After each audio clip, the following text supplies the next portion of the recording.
Hello बच्चों, स्वागत है आप सभी का वीएनआर की केमिस्ट्री क्लासेस में। हम लोग अब सेकेंड सेमेस्टर की बात करेंगे। सेकेंड सेमेस्टर में हमारा केमिस्ट्री है, जिसमें बायोमॉलिक्यूल्स के बारे में बात करनी है। ढेर सारे बायोमॉलिक्यूल्स आपको पढ़ने हैं, जैसे कार्बोहाइड्रेट्स, प्रोटीन, बहुत सारे पढ़ने हैं। तो इसमें पहला चैप्टर आपका जो यूनिट फर्स्ट है उसमें रखा गया है कार्बोहाइड्रेट्स को, जो कि बहुत ही इंपॉर्टेंट चैप्टर है हमारा कार्बोहाइड्रेट्स। कार्बोहाइड्रेट्स एक पार्ट होता है जो हमारे बॉडी के ग्रोथ के लिए और हमारी बॉडी जो भी हम कार्य करते हैं, जो भी काम करते हैं, उसके लिए जो ऊर्जा चाहिए वो हमें कहीं ना कहीं कार्बोहाइड्रेट्स हमारी बॉडी में मिलता है।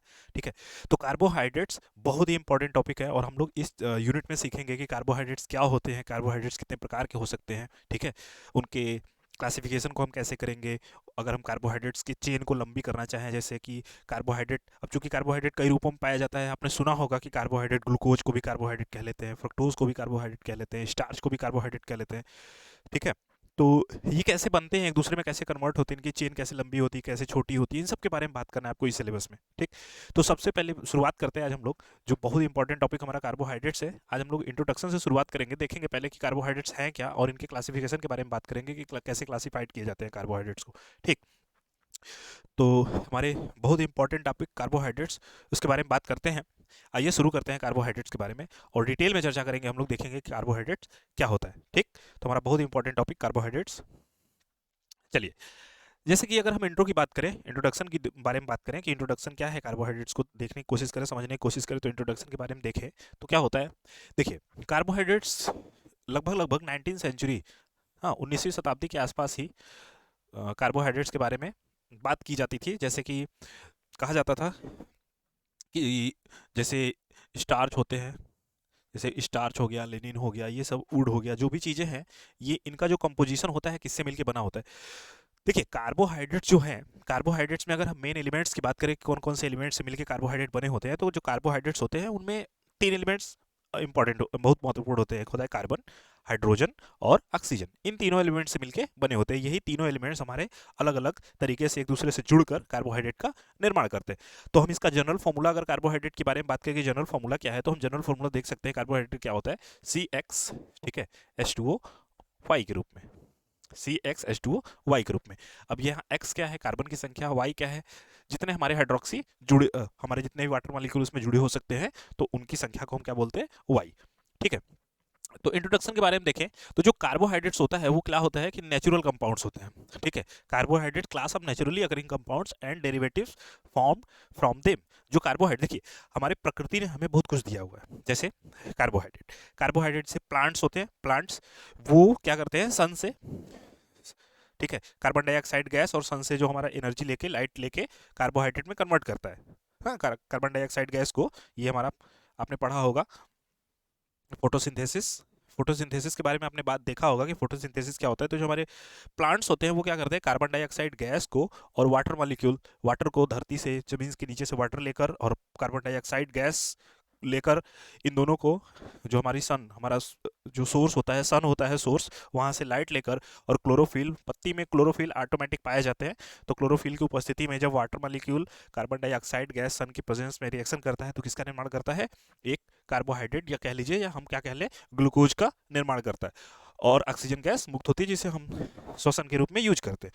और यही कार्बोहाइड्रेट जो होते हैं, ठीक है, ये जो होते हैं, ये एनर्जी के लिए एनर्जी प्रोवाइड कराते हैं प्लांट्स को, या प्लांट्स को भी एनर्जी प्रोवाइड कराते हैं, और इन्हीं कार्बोहाइड्रेट से हमें भी एनर्जी मिलती है। जो प्लांट्स होते हैं इस रिएक्शन के थ्रू कार्बोहाइड्रेट्स को अपने अंदर स्टोर कर लेते हैं। और जब हम प्लांट्स को यूज करते हैं, जैसे कोई एनिमल प्लांट को यूज करता है, खाता है, या हम प्लांट्स को यूज करते हैं, चाहे जैसे भी, जैसे दाने के रूप में, जैसे चावल के रूप में, गेहूं के रूप में, तो वही कार्बोहाइड्रेट हमें क्या होता है, मिलता है, हमारी बॉडी में जाता है, और उससे हमें क्या मिलती है, एनर्जी मिलती है, जिससे हम वर्क कर पाते हैं, फंक्शन कर पाते हैं। ठीक, तो जो कार्बोहाइड्रेट्स क्या होता है वो प्रकृति का दिया हुआ है, नेचुरली अकरिंग सबस्टेंस होते हैं। लगभग 19वीं शताब्दी में कार्बोहाइड्रेट्स के बारे में बात किया गया था, तो कहा गया था कि जो भी चीज़ पाया गया, ऐसा पाया गया कि जो लकड़ी है, वुड है, या स्टार्च है, या लिनिन है, लिनिन भी एक प्रकार का कार्बोहाइड्रेट होता है, ये सब जो होते हैं, इनमें कुछ एलिमेंट्स के कंपोजिशन पाए जा रहे हैं, जैसे कार्बन, हाइड्रोजन और ऑक्सीजन। कार्बन, हाइड्रोजन और ऑक्सीजन के क्या होते हैं, कंपोजिशन पाए जा रहे हैं, एक रेशियो में, एक रेशियो में पाया जा रहा है, कंपोजिशन पाया जा रहा है। ठीक, जो, जैसे अगर हम इनके जनरल फार्मूला की बात करें जैसे ग्लूकोज के रूप में, तो C6H12 और O6 के रूप में पाया जाता है। उसी प्रकार से और भी बहुत से मॉलिक्यूल्स होते हैं जिनमें इसी रेशियो में कार्बन ऑक्सीजन और हाइड्रोजन जो होते हैं इसी रेशियो में पाए जाते हैं, लेकिन कई बार लंबी श्रृंखलाएं भी हो जाती हैं।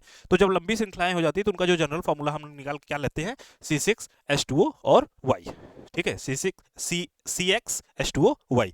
अगर मान लीजिए ग्लूकोज के रूप में है तो 6 कार्बन है, लेकिन हो सकता है जैसे स्टार्च हो गया तो कार्बोहाइड्रेट का पॉलीमर होता है, एक कई यूनिट होते हैं उसमें कार्बोहाइड्रेट के, तो हम उसमें क्या करते हैं कि उसका जो जनरल फार्मूला बना लिया गया कि CX H2O Y के रूप में इसमें कार्बोहाइड्रेट क्या है।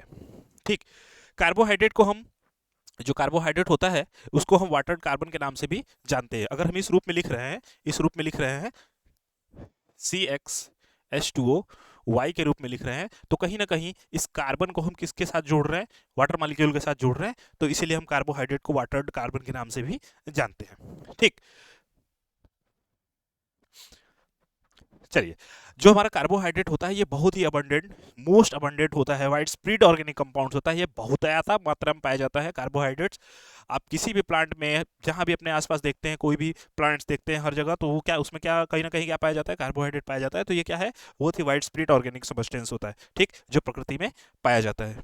ठीक, कार्बोहाइड्रेट कह लीजिए तो प्रकृति का क्या है, हमारे लिए वरदान है। They are essential constituent of living things.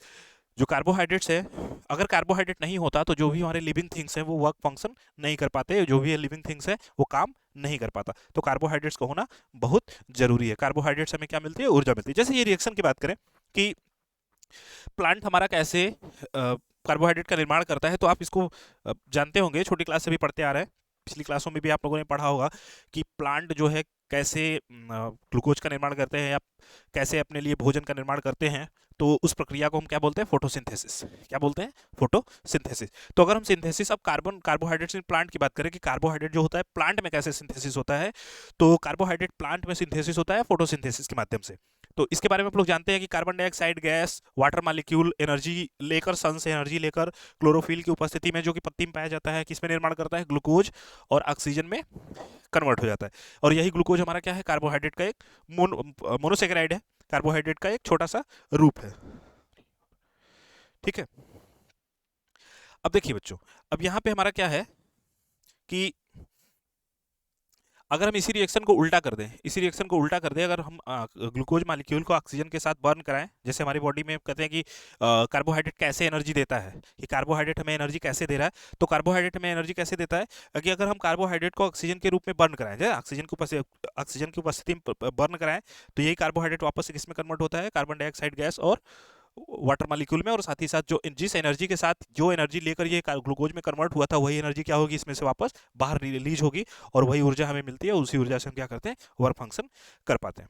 ठीक, अब देखिए, जो कार्बोहाइड्रेट्स है वो किस में पाए जाते हैं, ग्रीन प्लांट में पाए जाते हैं।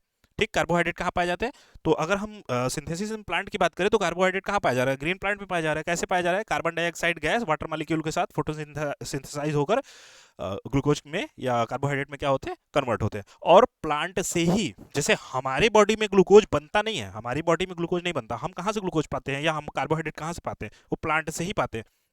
जैसे ग्रेन खा रहे हैं कोई भी, जैसे वीट, गेहूं या राइस, चावल खा रहे हैं, कुछ भी खा रहे हैं, या पत्ती खा रहे हैं, जैसे पालक या जो भी, उसमें क्या होता है, अपने आप कार्बोहाइड्रेट का निर्माण होता है और उस कार्बोहाइड्रेट को हम गेन करते हैं। तो पशु भी, एनिमल भी अगर खाते हैं, जो जैसे कोई ऐसे एनिमल होते हैं जो नॉन वेजिटेरियन होते हैं, जैसे लायन है तो जैसे हिरन को मार के खाता है, तो हिरन क्या खाता है, हिरन कहीं ना कहीं ग्रास को खाता है, घास को खाता है, घास में पहले से कार्बोहाइड्रेट है, उस कार्बोहाइड्रेट उसके अंदर गया, जब शेर ने उसको खाया तो हिरन के थ्रू किसके अंदर गया, शेर के अंदर अंदर गया। ठीक है, तो कहीं ना कहीं लेकिन उसका बेस क्या है, तो बेस हम देख रहे हैं तो क्या है, प्लांट ही है।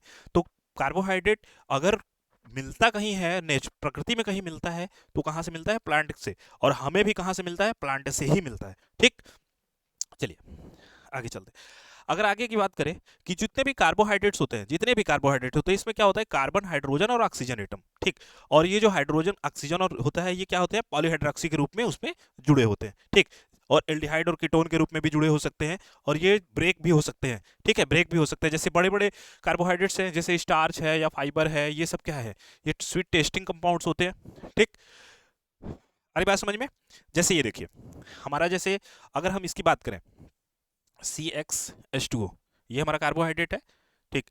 अब ये जनरल फॉर्मूला है। अब इसमें अगर हम कार्बन की संख्या को 6 रखें, कार्बन की संख्या को कितनी रखें, 6, तो देखिए अब ये हमारा ये देखिए हमारा जनरल फॉर्मूला है कि इसमें कार्बन हो, H2O मॉलिक्यूल हो, ठीक है। अब ये हमारे कैसे कैसे जुड़े हो सकते हैं, तो ये हमारे कैसे जुड़े हो सकते हैं, इसमें जो हमारा कार्बन ऑक्सीजन मॉलिक्यूल है, जैसे कार्बन हो गया, हाइड्रोजन हो गया और ऑक्सीजन हो गया, ये कैसे कैसे जुड़े हो सकते हैं, तो ये पॉलीहाइड्रोक्सी के रूप में जुड़े हो सकते हैं, या हो सकता है कि जो हमारा कार्बन ऑक्सीजन और हाइड्रोजन हो किस रूप में हो, हमारा एल्डिहाइड और कीटोन के रूप में भी क्या हो सकते हैं, जुड़े हो सकते हैं, ठीक है। तो हमारे जो कार्बोहाइड्रेट की संरचना की बात करें तो संरचना में मेन एलिमेंट्स तो हमारे वही हैं, कार्बन है, ऑक्सीजन है और हाइड्रोजन है, बस इनका कंपोजिशन, जुड़ने का तरीका अलग अलग हो सकता है, ठीक। कभी ऑक्सीजन और हाइड्रोजन हाइड्रोक्सी के रूप में हो सकते हैं, तीनों एक साथ मिलकर कार्बो ये क्या बोलते एल्डिहाइड या कीटोन की तरह भी जुड़े हो सकते हैं। जैसे यहाँ देखिए, ये हमारा क्या है, एल्डिहाइड है, या ये हमारा क्या है, एल्डिहाइड है, और यहाँ पे क्या है, देखिए ये हमारा हाइड्रोक्सी समूह है, ये भी हाइड्रोक्सी है, ये भी हाइड्रोक्सी है, तो इसमें ढेर सारे हाइड्रोक्सी है, तो पॉलीहाइड्रोक्सी है। तो ये इसमें कहीं पर कुछ कार्बोहाइड्रेट्स होते हैं जिनमें एल्डिहाइड की तरफ एल्डिहाइड पाए जाते हैं, कुछ कार्बोहाइड्रेट्स होते हैं जिसमें कीटोन पाए जाते हैं, ठीक है। तो अलग अलग फंक्शंस दिखाते हैं, जैसे ग्लूकोज है, फ्रक्टोज है, ठीक। तो इस प्रकार से हमारे कार्बोहाइड्रेट्स, बस इतना है कि इनमें जो हमारे एलिमेंट्स हैं वही रहेंगे, कार्बन, हाइड्रोजन और ऑक्सीजन ही रहेंगे, बस इनकी संरचना भिन्न भिन्न हो सकती है। ये हो सकता है कि एल्डिहाइड के रूप में हो सकता है कीटोन के रूप में हो, और हाइड्रोक्सी समूह तो रहेंगे ही रहेंगे। कुछ में हाइड्रोक्सी समूह इस साइड हो सकते हैं, कुछ में इस साइड हो सकते हैं, ठीक है। किसी में हाइड्रोक्सी समूह की संख्या ज़्यादा हो सकती है, किसी में कम हो सकती है, लेकिन रहेंगे हमारे यही 3 बेस एलिमेंट, और यही तीनों एलिमेंट या तो हाइड्रोक्सी के रूप में, या तो एल्डिहाइड कीटोन के रूप में, और एक कार्बन की लंबी श्रृंखला के रूप में, इन्हीं प्रकार से जुड़े होते हैं। तो कोई भी कार्बोहाइड्रेट होगा उसमें या तो एल्डिहाइड का समूह जुड़ा होगा या तो कीटोन का समूह जुड़ा होगा, पॉलीहाइड्रोक्सी तो उसमें रहेंगे ही रहेंगे, और साथ ही साथ कार्बन की एक लंबी सी श्रृंखला होगी। अगर 6 हैं तो वो ग्लूकोज या फ्रक्टोज की तरह होंगे, उससे भी ज्यादा हो सकते हैं, ठीक है, उससे भी ज्यादा हो सकते हैं। तो अब हम बात करें, ये था हमारा कार्बोहाइड्रेट। तो कार्बोहाइड्रेट में हमने क्या सीखा कि कार्बोहाइड्रेट्स क्या है, तो कार्बोहाइड्रेट्स के बाद अगर बारे में बात करें, ओवरऑल एक व्यू ले, तो क्या हो सकता है कि कार्बोहाइड्रेट हमारा क्या है, एक नेचुरली अकरिंग कंपाउंड्स है, प्रकृति के द्वारा दिया गया एक क्या है, कंपाउंड है। और प्रकृति कैसे बनाती है, प्रकृति में कैसे कार्बोहाइड्रेट का निर्माण होता है, तो प्रकृति में कार्बोहाइड्रेट का निर्माण पौधों में होता है। पौधे कैसे बनाते हैं, क्लोरोफिल की उपस्थिति में, क्लोरोफिल नाम का एक पदार्थ होता है जो पत्तियों में पाया जाता है, एक केमिकल होता है जो पत्तियों में पाया जाता है। क्लोरोफिल की उपस्थिति में कार्बन डाइऑक्साइड गैस और वाटर मॉलिक्यूल, वाटर जमीन से लेकर पौधा, जमीन से लेकर वाटर मॉलिक्यूल, और कार्बन डाइऑक्साइड गैस को जो सन से मिलने वाली ऊर्जा के साथ जब रिएक्शन होता है तो हमारा किस में कन्वर्ट होता है, वो कार्बोहाइड्रेट या ये कह लें कि ग्लूकोज में कन्वर्ट होता है। और वही ग्लूकोज हमारा जितना यूज चाहिए, पौधे को जितना चाहिए वो तो अपना लेकर यूज करता है अपने, और यूज कैसे करता है, अपने ग्रोथ के लिए। जैसे उसकी नई नई पत्तियां आती हैं, प्लांट्स, उसके डालियां, नई नई डालियां आ सकती हैं, ठीक है। लेकिन जो उससे ज्यादा बन गया, उससे ज्यादा बन रहा है, तो उसको क्या करता है, वो स्टोर कर लेता है। वो स्टोर कैसे कर सकता है, फलों के रूप में, ठीक है, फलों में स्टोर कर लेता है, ठीक। तो उस फलों को हम लोग तोड़ के खा लेते हैं, या पत्तियों में ही कार्बोहाइड्रेट स्टोर रहता है जिसे हम लोग यूज करते हैं, ठीक है। तो इस प्रकार से तो पौधे जो होते हैं अपनी जरूरत से ज्यादा कार्बोहाइड्रेट का निर्माण करते हैं, जो उनमें स्टोर के रूप में पड़ा रहता है। जैसे धान है, धान से चावल बनता है, या गेहूं है, तो उसके दाने में कार्बोहाइड्रेट क्या होता है, स्टोर होता है स्टार्च के रूप में, तो उसे हम यूज करते हैं। चावल में स्टार्च के रूप में होता है तो उसे हम यूज करते हैं, ठीक है। तो कार्बोहाइड्रेट क्या है, तो कार्बोहाइड्रेट एक कंपाउंड्स है, नेचुरली अकरिंग कंपाउंड्स है, जो हमारी इसेंशियल ऑर्गेनिज्म है। हमारी ग्रोथ के लिए, हमारी ऊर्जा के लिए कार्बोहाइड्रेट का होना बहुत ज़्यादा जरूरी है। और ये कार्बोहाइड्रेट का निर्माण किससे हो रहा है बच्चों, प्लांट से हो रहा है, ठीक है। किससे हो रहा है, प्लांट से, प्लांट में होता है, और उससे हम लोग पाते हैं, जितने भी एनिमल्स होते हैं सब के सब कहाँ से पाते हैं, प्लांट से ही पाते हैं। अब बात करें कि कार्बोहाइड्रेट में कौन कौन से एलिमेंट हैं, तो कार्बोहाइड्रेट में हमारे कितने एलिमेंट हैं, 3 एलिमेंट है, कार्बन, हाइड्रोजन और ऑक्सीजन। जो कार्बन होती है वो एक लंबी सी श्रृंखला बना सकती है, ठीक। और जो हमारे ऑक्सीजन और हाइड्रोजन होते हैं वो कैसे होते हैं, पॉलीहाइड्रोक्सी के रूप में भी हो सकते हैं, हाँ, OH के रूप में ढेर सारे OH जुड़े हो सकते हैं, और एल्डिहाइड या कीटोन के रूप में भी हो सकते हैं, इस प्रकार से होते हैं। अब ये हमारा एल्डिहाइड या कीटोन के रूप के आधार पे ही हमारे जो हमारे जो कार्बोहाइड्रेट होते हैं अलग अलग संरचना दिखाते हैं, ठीक है। तो ये था कार्बोहाइड्रेट। अब हम बात करेंगे क्लासिफिकेशन ऑफ कार्बोहाइड्रेट को। देखिए, कार्बोहाइड्रेट को कई प्रकार में बांटा गया है, कई आधार पे बांटा गया है। जैसे कहा जाता है कि किसके आधार पे हम बांटे हैं, अगर कार्बोहाइड्रेट को हमें बांटना है तो हम कई आधार पे बांट लेते हैं। जो हमारे पास कार्बोहाइड्रेट होते हैं वो कई प्रकार के होते हैं। जैसे कुछ कार्बोहाइड्रेट ऐसे होते हैं जो टेस्ट में मीठे होते हैं, कुछ कार्बोहाइड्रेट ऐसे होते हैं जो टेस्ट में मीठे नहीं होते, तो टेस्ट के आधार पर भी हम बांट सकते हैं, ठीक। हम यूनिट के आधार पर भी बांट सकते हैं। कई कार्बोहाइड्रेट ऐसे होते हैं जिसमें 6 कार्बन होते हैं, कई कार्बोहाइड्रेट होते हैं जिसमें जैसे 2 से 10 कार्बन के बीच में में आ जाए, कार्बन की संख्या जो हम देख रहे हैं यहाँ पे हम क्या देख रहे हैं, कार्बन की संख्या। जैसे इस यौगिक में देखें तो 1 2 3 4 5 6, तो इसको ग्लूकोज कह लिए, इसमें 6 कार्बन है। हो सकता है किसी में 12 हो सकता है किसी में 14 हो सकता है किसी में 10 हो। तो कार्बन की संख्या के आधार पर भी हम कार्बोहाइड्रेट को क्या कर लेते हैं, बांट सकते हैं। ठीक है, तो कार्बन की संख्या के आधार पर भी हम बांट के देखेंगे। ठीक, और हम टेस्ट के आधार पे देख लिए, कार्बन की संख्या के आधार पे देख लिए। ठीक है, तो मेनली जो है आपके कार्बन की, आपके सिलेबस में कार्बन की संख्या के आधार पे ही रखा गया है कि कार्बन की संख्या के आधार पे आपको बांटना है, जिसे हम मोनोसेकेराइड, डाइसेकेराइड, ओलिगो, जिसमें मोनोसेकेराइड, ओलिगोसेकेराइड और पॉलीसेकेराइड के रूप में पढ़ते हैं ना।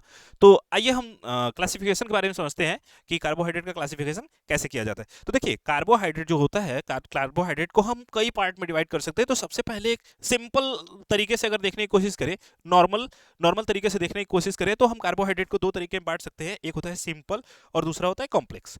एक क्या होता है, सिंपल कार्बोहाइड्रेट, और दूसरा क्या होता है, कॉम्प्लेक्स कार्बोहाइड्रेट। तो सिंपल कार्बोहाइड्रेट्स किसे कहते हैं और कॉम्प्लेक्स कार्बोहाइड्रेट किसे कहते हैं? तो सिंपल कार्बोहाइड्रेट जो होता है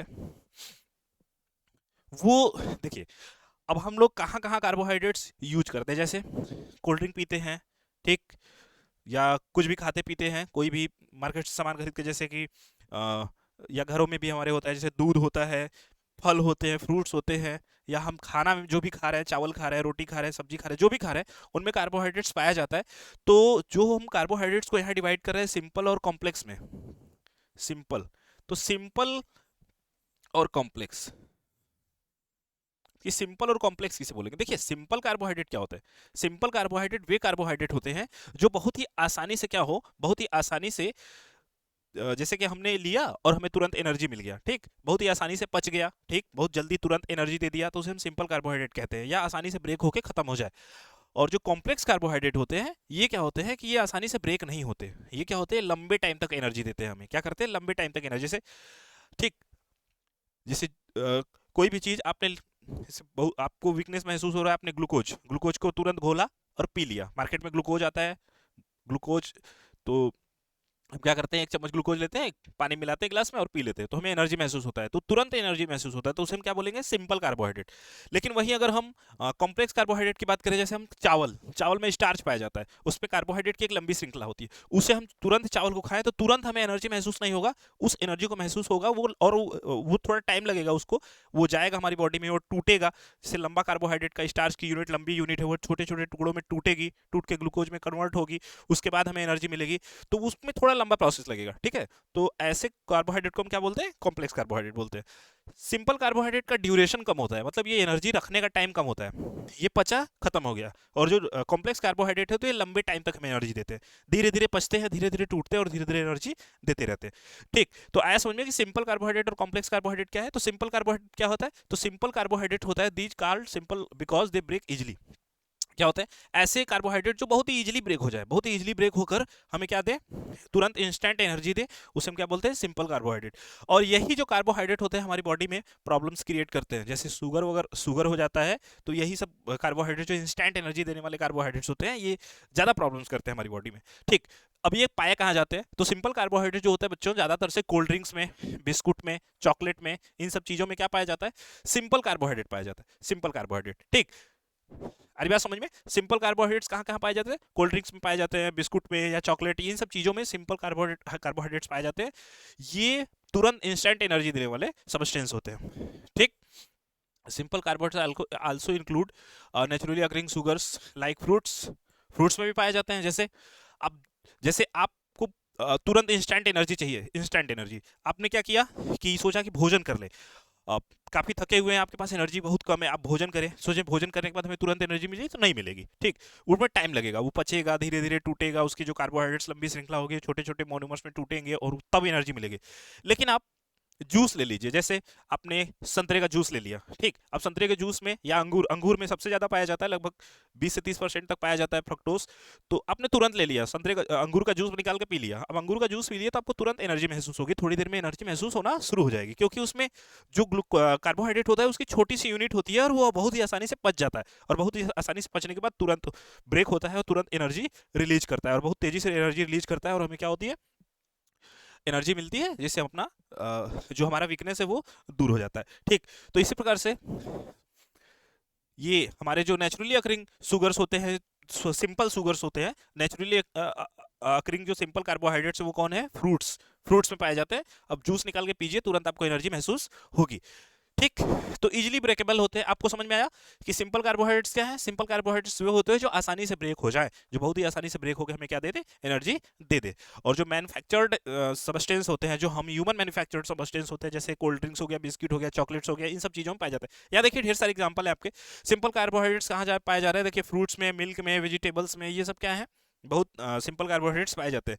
अब जो मार्केट में अवेलेबल चीज़ें हैं, जैसे केक है, कैंडी है, अदर रिफाइंड शुगर प्रोडक्ट्स होता है, ये सब क्या पाए जाते हैं? जिसमें यहाँ पे ढेर सारे सामान आप ये प्रोडक्ट्स आप देख रहे हैं, मार्केट में अवेलेबल प्रोडक्ट्स हैं, जिनमें हमारे क्या पाए जाते हैं? सिंपल कार्बोहाइड्रेट्स पाए जाते हैं। ये बहुत ही आसानी से ब्रेक हो जाते हैं। चलिए आगे चलते हैं। अब कॉम्प्लेक्स कार्बोहाइड्रेट्स की बात करें तो कॉम्प्लेक्स कार्बोहाइड्रेट क्या होता है बच्चों? कॉम्प्लेक्स कार्बोहाइड्रेट के बारे में आप समझ चुके होंगे। इसके सिंपल कार्बोहाइड्रेट्स को अगर हम वो समझ गए तो कॉम्प्लेक्स कार्बोहाइड्रेट को भी समझ जाएंगे। कॉम्प्लेक्स कार्बोहाइड्रेट क्या है? ऐसे कार्बोहाइड्रेट जो आसानी से इजीली ब्रेक ना हो ना, थोड़ा टाइम लगेगा, थोड़ा टाइम लगेगा। इनमें जो कार्बोहाइड्रेट्स की श्रृंखला होगी लंबी होगी, जैसे स्टार्च, स्टार्च हो गया। इन सब चीज़ों में क्या होता है? टाइम लगता है। ठीक है, यहाँ देख रहे हैं जैसे आलू है, आलू में क्या पाया जाता है? स्टार्च पाया जाता है। या बहुत से सबस्टेंस है जिसमें क्या होता है? जैसे ब्रेड है, राइस है, पास्ता है, ये सब चीज़ें क्या हैं?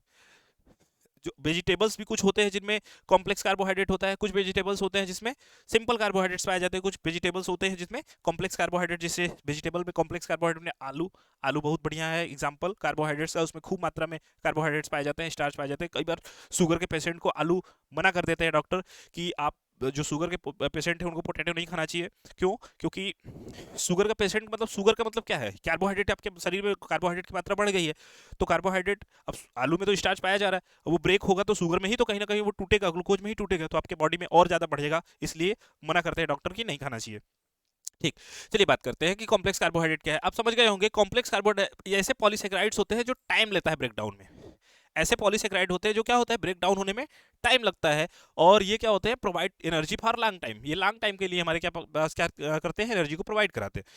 इनको टूटने में टाइम लगेगा, जब ये टूटने में टाइम लगेगा तो एनर्जी भी हमारे क्या करेंगे? लंबे समय के लिए प्रोवाइड कराएंगे। और ये क्या होते हैं? Complex carbohydrates are important source of energy. ये बहुत ही इंपॉर्टेंट सोर्स है एनर्जी के लिए, और हमारी बॉडी को फंक्शन करने के लिए बहुत ही इंपॉर्टेंट होता है। अगर ये हमें सिर्फ और सिर्फ सिंपल कार्बोहाइड्रेट के की वजह से हम फंक्शन नहीं कर पाएंगे, क्योंकि सिंपल जैसे फ्रूट जूस लिया, एनर्जी तो तुरंत मिल गई, लेकिन वो एनर्जी जल्दी खत्म भी हो जाएगी। लेकिन ये हमें क्या चाहिए कि अब हमेशा तो खा नहीं सकते, एक बार खा लिया तो थोड़ा टाइम चाहिए बॉडी में। ठीक है, तो कुछ 2-4 घंटे 5 घंटे के बाद ही कुछ खाते हैं हम लोग। तो अब 2-4-5 घंटे तक के लिए लगातार एनर्जी हमें कहाँ से मिले? तो इससे हमने फ्रूट जूस लिया तो वो थोड़े 1 घंटे, आधे घंटे, 1 घंटे तक वो एनर्जी महसूस होगा, उसके बाद खत्म हो जाएगा। लेकिन अगर हम कुछ ऐसी चीज़ें खाएं जिसमें कार्बोहाइड्रेट की लंबी श्रृंखला हो, पचे आराम से, टूटे आराम से, धीरे धीरे टूटता रहे, धीरे धीरे ऊर्जा देती रहे, तो वो क्या होगा? लंबे टाइम तक हम कंटेन कर सकते हैं। ठीक है, तो जो हमारा पॉलिट ऐसे तो कॉम्प्लेक्स कार्बोहाइड्रेट क्या होता है? समझ में आया? कॉम्प्लेक्स कार्बोहाइड्रेट क्या है? जो ब्रेक होने में क्या होता है? लंबा टाइम लेता है। ठीक है, लंबा टाइम लेता है और ये लंबे समय तक एनर्जी भी प्रोवाइड कराता है। अब यहाँ ढेर सारे एग्जांपल है आपके, जिसमें से आपके जो आप जानते होंगे, सुना होगा, जैसे सेलुलोज को सुना होगा आपने, ठीक, चिटिन सुना होगा, ठीक, और ग्लूकोज, ग्लूकोज वो भी किस रूप में? ग्लूकॉन के रूप में या ग्लाइकोजन के रूप में। ठीक, वैसे तो ग्लूकोज आपका सिंपल कार्बोहाइड्रेट है, लेकिन ग्लाइकोजन, ग्लाइकोजन के रूप में अगर पाया जाए, मतलब ढेर सारे कार्बोहाइड्रेट एक साथ मिल के पाया जाए, तो वो भी होता है। और आपने स्टार्च सुना होगा, पोटैटो में स्टार्च और चावल में स्टार्च प्रचुर मात्रा में मिलता है, ये सब सुना होगा। और यहाँ पे जितने एग्जाम्पल दिए गए सबके सब पॉली ये कॉम्प्लेक्स कार्बोहाइड्रेट के एग्जाम्पल हैं, और ये ढेर सारे ये पॉलीसैकेराइड्स हैं। ये इनको पचने में समय लगता है, इनको ब्रेक होके, ये जब ये ब्रेक होते हैं तो लंबे समय तक एनर्जी प्रोवाइड करा सकते हैं, आराम से ब्रेक होते हैं, लंबे टाइम तक ब्रेक होते हैं, और आराम से हमें क्या दे सकते हैं? एनर्जी दे सकते हैं। यहाँ पे देखिए हमारे ढेर सारे एग्जाम्पल हैं। ठीक है, जिसमें देख पा रहे हैं ये पोटैटो है, ठीक है, यहाँ पे बहुत सी चीज़ें हैं, कुछ दाने हैं रखे हुए हैं जिनमें एनर्जी भरपूर मात्रा में पॉलीसेकेराइड्स पाया जाता है या कॉम्प्लेक्स कार्बोहाइड्रेट पाया जाता है, जो लंबे टाइम तक हमें क्या दे सकते हैं? एनर्जी दे सकते हैं। ठीक, चलिए आगे चलते हैं। अब बच्चों, ये तो अभी हम लोगों ने जो क्लासिफिकेशन देखा, ये किसके आधार पे देखा? हमने पचने के आधार पे देखा कि कितने टाइम में पच जाए। तो जो सिंपल कार्बोहाइड्रेट था वो तुरंत पच जा रहा था, इंस्टेंट पच रहा था, इंस्टेंट एनर्जी दे रही थी। जो कॉम्प्लेक्स कार्बोहाइड्रेट था वो पच के टाइम ले रहा था, पचने में टाइम ले रहा था, और लंबे समय तक एनर्जी दे रही थी। देखिए, जो एथलीट्स होते हैं, जैसे आपने कभी गेम देखा होगा, जैसे क्रिकेट का गेम हुआ या हॉकी का गेम हुआ, जो भी हुआ, आप देखेंगे खेलते वक्त खिलाड़ी जब थकते हैं तो उनको जूस दिया जाता है ना, बॉटल में भर के लोग ले आते हैं, जूस होता है वो जूस। क्या होता है उसमें सिंपल कार्बोहाइड्रेट्स होते हैं, वो सिंपल कार्बोहाइड्रेट्स को लेते हैं, तुरंत एनर्जी फील होती है, तो तुरंत एनर्जी चाहिए होता है, उस समय उनको खाने के लिए नहीं दिया जाता, जूस पीने के लिए दिया जाता है, ताकि आप जूस पीजिए और आपकी एनर्जी क्या हो, मेंटेन रहे। तो सिंपल कार्बोहाइड्रेट्स होते हैं वो सब। ठीक, चलिए आगे आते हैं। Classification of carbohydrates on the basis of structure. अब हम किसके बात आधार पे बात करेंगे, क्लासिफिकेशन स्ट्रक्चर के आधार पे। ठीक, तो स्ट्रक्चर के आधार पे यानी कार्बन स्ट्रक्चर यानी कार्बन की श्रृंखला के आधार पे बात कर रहे हैं, कार्बन की संख्या के आधार पे बात कर रहे हैं। अब कार्बन की संख्या के आधार पे अगर हम बात करें तो कार्बोहाइड्रेट्स को कार्बन की संख्या के आधार पर तीन भागों में बांटा जाता है। एक होता है मोनोसेकेराइड, एक होता है ओलिगोसेकेराइड और एक होता है पॉलीसेकेराइड। अब एक एक बात करेंगे कि सेकेराइड सेकेराइड, जैसे कि सेकेराइड का मतलब क्या होता है। सेकेराइड का मतलब होता है शर्करा, इसको शर्करा बोलते हैं हिंदी में। ठीक, यानी इसको हम चीनी भी बोल सकते हैं, शर्करा मीठा, वैसे शर्करा को मीठे से जोड़ा गया है, लेकिन शर्करा है कार्बोहाइड्रेट्स। जो सैकराइड का मतलब हिंदी में होता है शर्करा, कितने शर्करा। तो मोनोसैकराइड, मोनोसैकराइड का मतलब होता है एक शर्करा। ठीक, अब इसमें किसको हम मोनोसैकराइड बोल सकते हैं, जिनमें कार्बन की संख्या लगभग लगभग 3 से 7 हो। ठीक है, ठीक, जिसमें सैकराइड की संख्या कितनी हो, 3 से 7, 3 से 7 कार्बन अगर हो, मतलब हमारे पास ऐसा हो जैसे इस तरह से, इस प्रकार से, ये हमारा है। ठीक है बच्चों, ये अब जैसे यहां से शुरू हो गया, ये हमारा देखिए 3 कार्बन, ये 4 कार्बन हो गए, एक कार्बन और कम कर लेते हैं इसमें। ठीक है, ये देखिए यहाँ क्या है, ये सबसे छोटी सेकेराइड होती है। तो ये 3 कार्बन हुई, इसी प्रकार से 3 से 7, मगर अगर ये कार्बन की संख्या कहाँ तक हो जाए, 7 तक हो जाए, तो 3 से 7 तक की कार्बन की संख्या का अगर कोई सेकेराइड है तो उसे हम क्या बोलते हैं, मोनोसेकेराइड। जिसके बहुत ही अच्छे एग्जाम्पल है आपके क्या, ग्लूकोज, फ्रक्टोज, राइबोस, ये आपने सुना होगा। ग्लूकोज का फॉर्मूला क्या होता है, C6H12O6, ग्लूकोज और फ्रक्टोज दोनों का C6H12O6। ये ग्लूकोज का भी फॉर्मूला यही है, फ्रक्टोज का भी फॉर्मूला यही है, बस उनके स्ट्रक्चर में भिन्नता है। तो अगर हम ग्लूकोज की बात करें तो ग्लूकोज में कार्बन की संख्या कितनी है, 6 है। कितने के बीच में आ रहा है, 3 और 7 के बीच में आ रहा है, यानी ये क्या है, मोनोसेकेराइड है। ठीक, तो मोनोसेकेराइड, ये जो मोनोसेकेराइड होते हैं इनको अब हम ब्रेक नहीं कर सकते। जैसे अगर 3 कार्बन की एक चेन है जिसमें कार्बन की संख्या कितनी हो, 3, 3 कार्बन की वजह से सेकेराइड बन रहे हो, उनको हम हाइड्रोलिसिस करके हम ब्रेक नहीं कर सकते। ठीक, और 7 कार्बन की है तब भी ब्रेक नहीं कर सकते। तो उसके आधार पे हम परिभाषा क्या कह सकते हैं कि मोनोसेकेराइड्स क्या होते हैं, मोनोसेकेराइड ऐसे कार्बोहाइड्रेट होते हैं जिनको हम फर्दर ब्रेक नहीं कर सकते और छोटा नहीं कर सकते। ठीक है, उससे छोटा कुछ नहीं होता। तो सबसे छोटी यूनिट जो होती है कार्बोहाइड्रेट की, उसे हम क्या नाम देते हैं, मोनोसेकेराइड। और इनमें कार्बन की संख्या कहां से कहां तक हो सकती है, 3 से 7 कार्बन की हो सकती है। और ये लगभग लगभग हमारे पास कुल 20 कार्बोहाइड्रेट के आसपास, 20 मोनोसेकेराइड के आसपास मिलते हैं। हमारे जो अभी तक जितने भी स्टडी हुआ है उसमें लगभग लगभग 20 मोनोसेकेराइड के आसपास मिलते हैं। तो समझ में आया कि मोनोसेकेराइड क्या है। तो ऐसे पॉलीहाइड्रोक्सी एल्डिहाइड या कीटोन होते हैं जिसको हम फर्दर ब्रेक नहीं कर सकते। ठीक, उसको फर्दर ब्रेक नहीं कर सकते, वो क्या कहलाते हैं, मोनोसेकेराइड कहलाते हैं। चलिए आइए परिभाषा देखते हैं। एक carbohydrate that can not further form polyhydroxy aldehyde और ketone when reacted with water in monosaccharide ना, मतलब ऐसा कार्बोहाइड्रेट जिसको हम अगर वाटर मॉलिक्यूल के साथ, ऐसा कार्बोहाइड्रेट जो पॉलीहाइड्रोक्सी एल्डिहाइड या कीटोन में फिर से टूट पाए जब हम उसको वाटर मॉलिक्यूल्स के साथ रिएक्शन कर रहे हैं। तो वाटर मॉलिक्यूल के साथ देखिए हाइड्रोलिसिस, जो पहली बात तो इतना समझिए कि पॉलीहाइड्रोक्सी, या हम ये कह लें कि जो कार्बोहाइड्रेट होते हैं बड़े वाले कार्बोहाइड्रेट, जैसे आलू हो गया या चीनी, और ये चावल में पाया जा रहा है, स्टार्च हो रहा है, तो इनको ब्रेक करने के लिए कितनी चीज़ों की जरूरत होती है, तो इनको ब्रेक करने के लिए वाटर की जरूरत होती है। जो बड़े कार्बोहाइड्रेट होते हैं इनको वाटर मॉलिक्यूल क्या करता है, ब्रेक करके छोटे छोटे मॉलिक्यूल्स में कन्वर्ट करता है। इसको हम बोलते हैं हाइड्रोलिसिस ऑफ कार्बोहाइड्रेट। ठीक, इसके बारे में भी आगे हम लोग रिएक्शन भी देखेंगे, एक दो रिएक्शन हम देखेंगे कि वाटर मॉलिक्यूल कैसे कार्बोहाइड्रेट को ब्रेक करता है, बड़े लंबे कार्बोहाइड्रेट को कैसे ब्रेक करता है। तो कार्बोहाइड्रेट को ब्रेक करने के लिए वाटर मॉलिक्यूल का होना बहुत जरूरी है। हमारी बॉडी में तो 70% पानी ही है जो आसानी से ब्रेक कर सकता है। तो कोई भी कार्बोहाइड्रेट होता है उसमें पॉलीहाइड्रोक्सी एल्डिहाइड और कीटोन में ब्रेक होते चले जाते हैं। ठीक, तो कोई भी कार्बोहाइड्रेट होता है बड़ा कार्बोहाइड्रेट, तो पॉलीहाइड्रोक्सी मतलब छोटे छोटे यूनिट्स में कन्वर्ट होते हैं, टूटते चले जाते हैं, इसमें एल्डिहाइड और कीटोन होते हैं और पॉलीहाइड्रोक्सी भी होते हैं।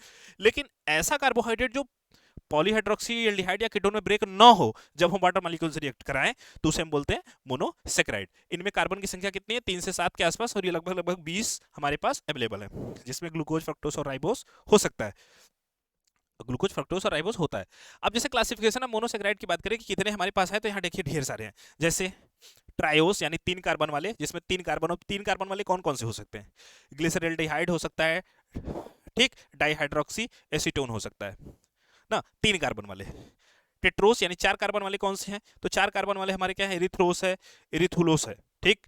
5 कार्बन वाले, 5 कार्बन वाले राइबोस और रेबुलोस है। 6 कार्बन वाले तो हम जानते ही हैं, 6 कार्बन वाले तो बहुत हैं, ग्लूकोज है, गैलेक्टोस है, मैनोस है, फ्रक्टोस है। तो ग्लूकोज, फ्रक्टोस और गैलेक्टोस, माल्टोस, ये सब हमारे रोज के खाने में, जैसे दूध में और जो भी फ्रूट ले रहे हैं उसमें ग्लूकोज पर प्रचुर मात्रा में पाया जाता है। तो ये मोनोसेक्राइड्स है। तो मोनोसेक्राइड समझ में आया? मोनोसेक्राइड किसे बोल रहे हैं? तो एक लाइन में अगर परिभाषा देखें मोनोसेक्राइड की, तो क्या है? मोनोसेक्राइड वे सेक्राइड होते हैं, वे ऐसे कार्बोहाइड्रेट होते हैं जिनको हम फर्दर ब्रेक ना कर सके और छोटी यूनिट में कन्वर्ट ना कर सके हाइड्रोलिसिस करने पे, वो क्या कहलाते हैं? मोनोसेक्राइड कहलाते हैं, ठीक। अब मोनोसेक्राइड हमारे पास, मोनोसेक्राइड में कार्बन की संख्या कितनी होती है? तो लगभग 3 से 7 कार्बन के आसपास होते हैं, और ये लगभग 20 मोनोसेक्राइड हमारे पास हैं, जैसे ट्राइओस, टेट्रोस, पेंटोस, हेक्सोस, और इनको मिलाकर कुल लगभग 20 हो जाते हैं।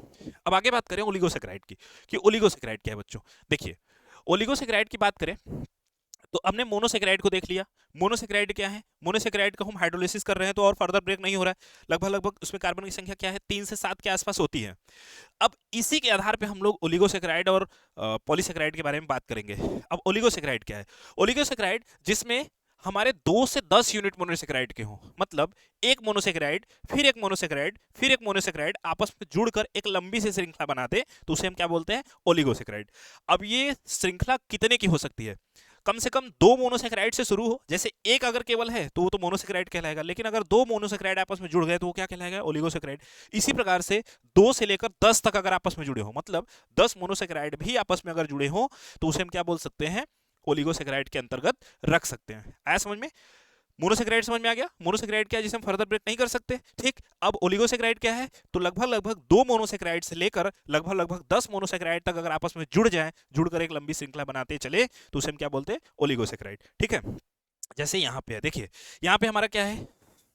ये देखिए ओलिगोसेक्राइड का एग्जांपल है, ये सुक्रोस है। ये कौन है बच्चों? सुक्रोस। इतना बड़ा सुक्रोस है, इसमें देखिए 2 मोनोसेक्राइड जुड़े हुए। यहाँ पे देखिए ये हमारा ग्लूकोज पार्ट है और ये भी ग्लूकोज पार्ट है, ये ग्लाइकोजन बॉन्ड से जुड़ा हुआ है, ग्लाइकोसिटिक बॉन्ड से, ग्लाइकोजेस को ग्लाइकोजन बॉन्ड बोलते हैं, ग्लाइकोसिटिक बॉन्ड से जुड़ा हुआ है ऑक्सीजन से, ठीक। अब इसको एंजाइम की उपस्थिति, वाटर मॉलिक्यूल और एंजाइम की उपस्थिति में हमने क्या किया? एंजाइम की उपस्थिति में वाटर मॉलिक्यूल से रिएक्ट करा दिया ना, हाइड्रोलिसिस करा दिया, तो क्या हुआ? 2 पार्ट में टूट गया, एक ग्लूकोज और एक फ्रक्टोज में। किसमें किसमें टूट गया? एक ग्लूकोज में टूट गया और एक फ्रक्टोज में टूट गया। तो ये देखिए एक मोनोसेक्राइड, 2 अब इनको हम ब्रेक नहीं कर सकते, इसको अगर हम चाहे कि इसको फिर से एंजाइम और वाटर मॉलिक्यूल के साथ रिएक्ट कराए तो ये ब्रेक नहीं होगा, ठीक। लेकिन ये जहां से आए हैं, यहाँ से आए हैं, सुक्रोज से आए हैं, तो सुक्रोज को हमने क्या किया? वाटर मॉलिक्यूल एंजाइम की उपस्थिति में, एंजाइम की उपस्थिति में वाटर मॉलिक्यूल से रिएक्शन करा दिया, फर्दर ब्रेक हो गए। फर्दर ब्रेक होकर एक ग्लूकोज और एक फ्रक्टोज में, यानी 2 यूनिट में क्या हुए? टूट गए। तो 2 यूनिट। इसी प्रकार से और लंबी श्रृंखला होती, लगभग 10 की श्रृंखला होती, तो उसको तोड़ते तो 10 मोनोसेक्राइड मिलते। तो 2 से 10 तक अगर मिल जाए तो हमारे क्या कहलाएंगे? ओलिगोसेक्राइड के अंतर्गत आएंगे। अब ये ओलिगोसेक्राइड में 2 भी हो सकते हैं, 3 भी हो सकते हैं, टेट्रा 4 भी हो सकते हैं, ठीक है। इस प्रकार से यहाँ देखिए ढेर सारे एग्जांपल है। ये हमारा सुक्रोस है, जिसमें सुक्रोज ग्लूकोज पर फ्रक्टोज से मिलकर बना हुआ है, डाइसेक्राइड के अंतर्गत आता है।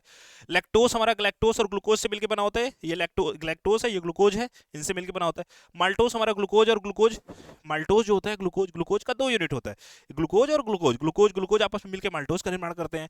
गैलेक्टोस और ग्लूकोज मिलकर लैक्टोस का निर्माण करते हैं। ग्लूकोज और फ्रक्टोस मिलकर सुक्रोज का निर्माण करते हैं, ठीक। अब इनको हम एंजाइम की उपस्थिति में वाटर मॉलिक्यूल से ब्रेक करें तो ये टूट जाएगा अलग अलग यूनिट में, ये भी टूट जाएगा और ये भी टूट जाएगा, तो ये ओलिगोसेक्राइड कहलाते हैं, ठीक। इसके बाद है क्या बच्चों? Types of oligosaccharide. अब देखिए चूंकि हम पढ़ लिए कि ओलिगोसेक्राइड क्या है, ओलिगोसेक्राइड को हमने पढ़ा कि लगभग उसमें 2 से 10 मोनोसेक्राइड होते हैं, 2 से 10 मोनोसेक्राइड। तो अगर 2 मोनोसेक्राइड वाले हैं तो उसे क्या बोलेंगे? 3 मोनोसेक्राइड वाले हैं तो उसे क्या बोलेंगे? 4 मोनोसेक्राइड वाले हैं तो उसे क्या बोलेंगे? उस प्रकार से। तो अगर मान लीजिए 2 मोनोसेक्राइड होते हैं, 2 मोनोसेक्राइड के हिसाब से जुड़ के, यानी 2 मोनोसेक्राइड अगर आपस में जुड़े हैं तो उसे हम क्या नाम देंगे? डाइसेक्राइड, ठीक है।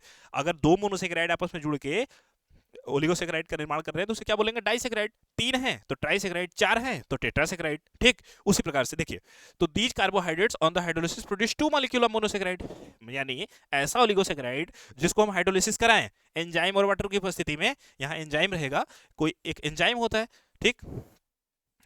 एंजाइम जो होते हैं क्या होते हैं बच्चों? प्रोटीन होते हैं। ये प्रोटीन के चैप्टर में हम लोग पढ़ेंगे कि एंजाइम जो होते हैं एक प्रकार के प्रोटीन होते हैं, ये कैटलिस्ट की तरह बिहेव करते हैं, बस ब्रेक कराने में सहायता करते हैं। ठीक, अब इसने क्या किया, सुक्रोज को लिया, सुक्रोज को वाटर मॉलिक्यूल के साथ रिएक्ट करा दिया और किसमें कन्वर्ट हो गया? ग्लूकोज और फ्रक्टोज में।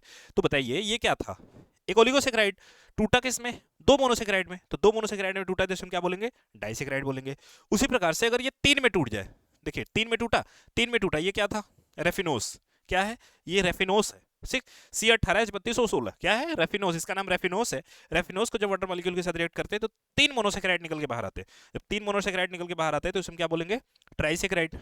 उसी प्रकार से अगर चार चार बाहर निकल के आए, चार बाहर निकल के आए तो उसे हम क्या बोलेंगे? टेट्रासेक्राइड। चार बाहर निकल के आए तो उसे क्या बोलेंगे बच्चों? टेट्रासेक्राइड। आई बात समझ में? तो आपको ओलिगोसेक्राइड समझ में आ गया होगा। ओलिगोसेक्राइड क्या है? 2 से 10 मोनोसेक्राइड की यूनिट जिसमें होती है उसे हम ओलिगोसेक्राइड बोलते हैं। अब ये ओलिगोसेक्राइड भी हमारे कई प्रकार के होते हैं। ठीक, डाइसेक्राइड, ट्राइसेक्राइड, टेट्रासेक्राइड। ठीक है, आगे चले। आगे बच्चों तीसरा पॉलीसेक्राइड। अगर मान लीजिए अभी तक हमने क्या पढ़ा? मोनोसेक्राइड के बारे में पढ़ा जिसे हम फर्दर ब्रेक नहीं कर पा रहे थे। फिर हमने पढ़ा ओलिगोसेक्राइड के बारे में जिसमें 2 से 10 यूनिट थी। अगर मान लीजिए 10 से ज्यादा यूनिट हो ना, जिसको ब्रेक करने पे 10 से ज्यादा यूनिट आपको मोनोसेक्राइड की प्राप्त हो तो उसे हम क्या बोलेंगे? तो 10 से ज्यादा यूनिट जिसे प्राप्त हो तो उसे हम बोलते हैं पॉलीसेक्राइड। ठीक, अब इसमें लगभग लगभग 20 से 30 मोनोसेक्राइड के नंबर होते हैं। लगभग लगभग कितने हो जाते हैं? 20 से 30 मोनोसेक्राइड के अंदर ब्रेक करेंगे ना एंजाइम और वाटर मॉलिक्यूल की उपस्थिति में, अगर उसमें ब्रेक करने जाए तो लगभग लगभग 20 से 30 मोनोसेक्राइड मिलते हैं। उससे ज्यादा भी मिल सकते हैं। तो उसे हम किसके अंतर्गत रखते हैं? पॉलीसेक्राइड के अंतर्गत रखते हैं। जैसे सब फैमिलियर इलिस्ट्रेशन क्या है, कौन कौन से हैं जिसको हम लोग जानते हैं? सेल्यूलोज, ठीक, और ग्लाइकोजन और इपॉक्सिस। ठीक है, ये क्या है? ऐसे पॉलीसेक्राइड्स हैं जो क्या होते हैं, उनको अगर हम ब्रेक करें ना तो फर्दर ढेर सारे मिलेंगे हमें, ढेर सारे यूनिट क्या होंगे? ब्रेक होंगे, ढेर सारे मिलेंगे, ढेर सारे ग्लूकोज मॉलिक्यूल मिलेंगे। जैसे स्टार्च, स्टार्च भी क्या है हमारा? पॉलीसेक्राइड। चावल में पाया जाता है। अब ग्रेन जो चावल होते हैं वो खाते हैं तो काफी टाइम तक हमें एनर्जी मिलती है, काफी टाइम तक एनर्जी मिलती है। क्यों? क्योंकि उसमें ढेर सारे यूनिट होते हैं मोनोसेक्राइड्स के। जैसे ये देखिए स्टार्च के, अब ये देखिए, आप देख पा रहे हैं? ये देखिए यहाँ पर ये स्टार्च की संरचना को बनाया गया है। इसमें देखिए ढेर सारे गोल गोल गोल गोल इस तरह दिखाए गए। इनमें से तीन को सिर्फ निकाला गया है यहाँ पे, तीन तीन ग्लूकोज। ये जो एक एक गोले हैं वो किसके हैं? ग्लूकोज को रिप्रेजेंट कर रहे हैं। इनमें से तीन को निकाल के यहाँ दिया गया है। अब इसको हम ब्रेक करें तो यहाँ से अगर ब्रेक होगा 3 यूनिट ग्लूकोज निकलेगा। अब सोचिए अगर इतना पूरा ब्रेक हो तो कितने ग्लूकोज के यूनिट निकलेंगे? ठीक, तो अब ये अगर हम खा लेते हैं तो हमारे बॉडी में स्टार्च प्रचुर मात्रा में जब जाता है तो ढेर सारे ग्लूकोज के मॉलिक्यूल देते हैं। तो हमारी बॉडी में जितने की जरूरत होती है, हमारी बॉडी में भी जितने की जरूरत होती है उतना तो यूज हो जाता है, लेकिन जो बाकी एक्सेस बच जाता है वो फैट के रूप में क्या होने लगता है? हमारी बॉडी में भी स्टोर होने लगता है। ठीक, तो कई बार आपने सुना होगा कि लोग कहते हैं कि पेट निकल रहा है तो ज्यादा चावल खा रहा है इसलिए ज्यादा पेट निकल रहा है। तो क्या कारण है उसका? कि ग्लूकोज क्या होता है? काफी हैवी मात्रा में जमा होने लगता है जब चावल और आलू की सब्जी या चावल ये सब चीजें बहुत ज्यादा मात्रा में खाते हैं तब। ठीक है, तो आई बात समझ में कि पॉलीसेक्राइड क्या है बच्चों? समझ में आया? पॉलीसेक्राइड क्या है? पॉलीसेक्राइड इसमें 20 से 30 नंबर ऑफ यूनिट मोनोसेक्राइड के मिले तो उसे हम क्या नाम देते हैं? पॉलीसेक्राइड नाम देते हैं। जैसे स्टार्च के बारे में आप देख पा रहे हैं यहाँ है। अब जैसे हाइड्रोलिसिस, स्टार्च का हाइड्रोलिसिस। ठीक, अब स्टार्च का हाइड्रोलिसिस कराएं तो क्या मिल रहा है? ढेर सारे हमारे ग्लूकोज के मॉलिक्यूल मिल रहे हैं। सुक्रोज है, सुक्रोज को भी अगर हम करा रहे हैं तो इसमें क्या हो रहा है? ग्लूकोज और फ्रक्टोज दोनों मिल रहा है। तो ये सब हमारे क्या है? पॉलीसेक्राइड के अंतर्गत आते हैं। आई बात समझ में? अब देखिए बच्चों, अब अगर हम फिजिकल प्रॉपर्टी के आधार पे बांटे, अभी तक हमने किसके किसके आधार पे बांटा? अभी हमने बांटा सिंपल यानी पचने के आधार पे, सिंपल और कॉम्प्लेक्स कार्बोहाइड्रेट के आधार पे देखा। पचने के आधार पे जो आसानी से पच जाए वो सिंपल, जो आराम से देर से लग पचे वो कॉम्प्लेक्स। फिर हमने किसके आधार पे देखा? स्ट्रक्चर के आधार पे, मोनोसेक्राइड, डाइसेक्राइड। मोनोसेक्राइड के बारे में बात किया, ओलिगोसेक्राइड के बारे में बात किया, पॉलीसेक्राइड के बारे में बात किया कि मोनोसेक्राइड क्या था। तो मोनोसेक्राइड के बारे में हम लोगों ने सीखा जिसको हम फर्दर ब्रेक नहीं कर सकते।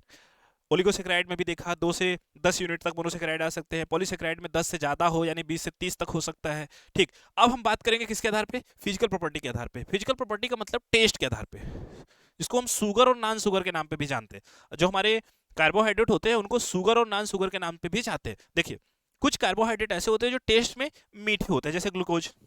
आपने टेस्ट किया होगा, टेस्ट में मीठा लगता है। चीनी, सुक्रोज, चीनी जिसको हम टेस्ट करते हैं तो मीठा लगता है। लेकिन कुछ ऐसे भी होते हैं जो टेस्ट में मीठे नहीं होते, जबकि वही यूनिट है। जैसे सुक्रोज में, सुक्रोज, सुक्रोज क्या होता है? चीनी, जिसको चीनी कहते हैं, जो गन्ने के रस से मिलता है हमें चीनी, चीनी सुक्रोज होता है, ठीक, जिसका फॉर्मूला होता है C12H2211। उसको हम टेस्ट करते हैं तो काफी मीठा लगता है। ग्लूकोज भी जो मार्केट से लाके खाते हैं वो भी मीठा लगता है, ठीक। लेकिन अगर हम, चूंकि ग्लूकोज, सुक्रोज में क्या है, 2C6H12O6 के यूनिट है। जैसे देखिए C12H22O11।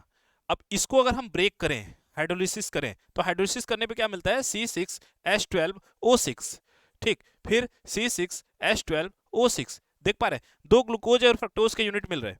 उसी प्रकार से अगर हम स्टार्च को ब्रेक कर रहे हैं, स्टार्च को हमने क्या देखा? स्टार्च को, स्टार्च यानी स्टार्च को ब्रेक कर रहे हैं, तो स्टार्च को ब्रेक करने पर भी हमें ग्लूकोज के ढेर सारे यूनिट मिल रहे हैं, ठीक है ना। स्टार्च जो है, स्टार्च को अगर हम ब्रेक कर रहे हैं, यहाँ पे स्टार्च है, देखिए ढेर सारे स्टार्च के यूनिट है, इसको भी ब्रेक करेंगे तो हमें क्या करेंगे? ढेर सारे। तो कहीं ना कहीं ढेर सारे ग्लूकोज यूनिट को ही मिला के एक लंबी सी श्रृंखला बनी हुई है, लेकिन उसका टेस्ट मीठा नहीं होता। जैसे आलू, आलू का स्वाद मीठा नहीं होता। जितना मीठा चीनी लगता है, जितना मीठा ग्लूकोज लगता है, उतना अगर मान लीजिए कोई कहता भी नहीं कि आलू का स्वाद मीठा होता है, तो मीठा तो नहीं होता, बहुत हल्का फुल्का अगर महसूस होता हो तो शायद होता हो, लेकिन ग्लूकोज, आलू का स्वाद मीठा बिल्कुल नहीं होता। तो है तो उसमें भी लंबी कार्बोहाइड्रेट की एक श्रृंखला, ठीक, लेकिन उसका टेस्ट क्या है? मीठा नहीं है। तो जो हमारे ग्लूकोज है, वो जो हमारे कार्बोहाइड्रेट है, वो कितने कितने प्रकार के दिख रहे हैं आपको? यूनिट वही है, लेकिन कुछ मीठे हैं और कुछ मीठे नहीं है। तो जो टेस्ट में हमारे क्या होते हैं, जो टेस्ट, जो कुछ होते हैं, जो होते हैं व्हाइट क्रिस्टलाइन, सफेद क्रिस्टल के रूप में होते हैं, और पानी में आसानी से घुल जाते हैं, और टेस्ट में क्या होते हैं? मीठे होते हैं। तो कुछ ऐसे सॉलिड होते हैं जो क्रिस्टलाइन के रूप में हो, सफेद कलर के क्रिस्टलाइन के रूप में हो, और पानी में आसानी से घुल भी जाते हैं, वो क्या कहलाते हैं? स्वीट होते हैं। जैसे ग्लूकोज, फ्रक्टोज, सुक्रोज, ठीक। फलों का स्वाद देखिए मीठा होता है। फलों का स्वाद क्यों मीठा होता है? उसमें ग्लूकोज और फ्रक्टोज पाए जाते हैं, तो फ्रक्टोज प्रचुर मात्रा में पाया जाता है फलों को, इसलिए फलों का स्वाद मीठा होता है, ठीक। और ये पानी में आसानी से घुल भी जाते हैं। उसी तरह से एक होता है नॉन शुगर। नॉन शुगर का मतलब ये जो होते हैं टेस्टलेस सॉलिड होते हैं, इनमें कोई टेस्ट नहीं होता। नॉन शुगर जिसमें कोई टेस्ट नहीं होता, और ये वाटर मॉलिक्यूल में आसानी से घुलते भी नहीं है, ये इनसॉल्युबल होते हैं वाटर मॉलिक्यूल में। अब इनका जो मॉलिक्यूलर वेट होता है काफी ज्यादा होता है। इसको हम इनसॉल्वेंट ऑर्गेनिक सॉल्वेंट, इनको इनसॉल्युबल ऑर्गेनिक सॉल्वेंट में हम घोल सकते हैं, जैसे स्टार्च होता है, सेलुलोज होता है, इस प्रकार से। आ रही बात समझ में?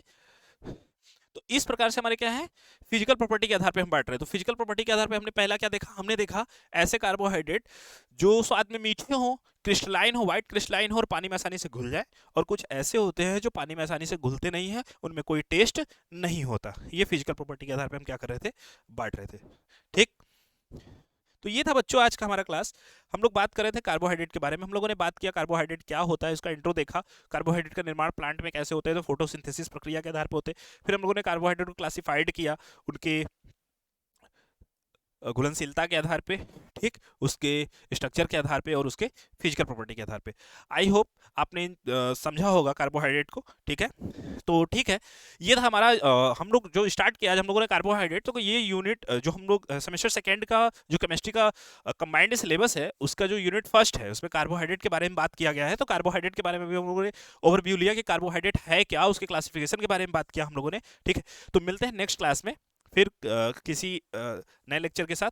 Thank you.